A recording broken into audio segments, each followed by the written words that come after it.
IPL 2025 season చివరి దశకు చేరుకుంది. ఐపీఎల్ ముగియగానే ఇంగ్లాండ్, భారత్ మధ్య టెస్ట్ సిరీస్ జూన్ 21 నుండి ప్రారంభం కానుంది. అయితే అంతకంటే ముందే ఇండియా ఏ టీం, ఇంగ్లాండ్ లయన్స్ మధ్య జరుగుతున్న మ్యాచ్లో ఇండియా ఏ జట్టు దుమ్ము లేపుతోంది. ఇండియా ఏ టీం, ఇంగ్లాండ్ లయన్స్ మధ్య 2 టెస్ట్ మ్యాచ్లు జరగనున్నాయి. మే 30 నుండి జూన్ 2 వరకు, జూన్ 6 నుండి 9 వరకు ఇలా 2 టెస్ట్ మ్యాచ్లకు షెడ్యూల్ సిద్ధం చేశారు. అందులో భాగంగా మే 30వ తేదీన ప్రారంభమైన 4 రోజుల టెస్ట్ మ్యాచ్లో ఇండియా ఏ టీం బ్యాటర్లు భారీ స్కోరు నమోదు చేశారు.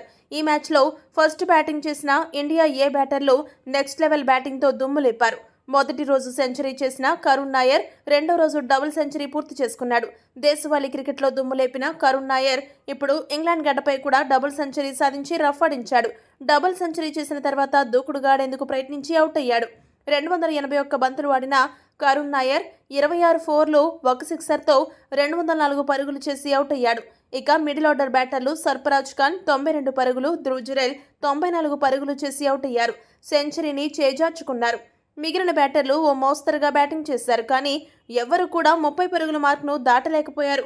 కరుణ్ నాయర్, సర్ఫరాజ్ ఖాన్, ధ్రువ్ జురెల్ రాణించడంతో ఇండియా ఏ టీం మొదటి ఇన్నింగ్స్లో 557 పరుగుల వద్ద ఆల్అవుట్ అయింది. డొమెస్టిక్ క్రికెట్లో అదరగొట్టిన కరుణ్ నాయర్ ఈ మ్యాచ్లోనూ రాణించడంతో బీసీసీఐ సెలెక్టర్లు ఆనందంలో ఉన్నారు.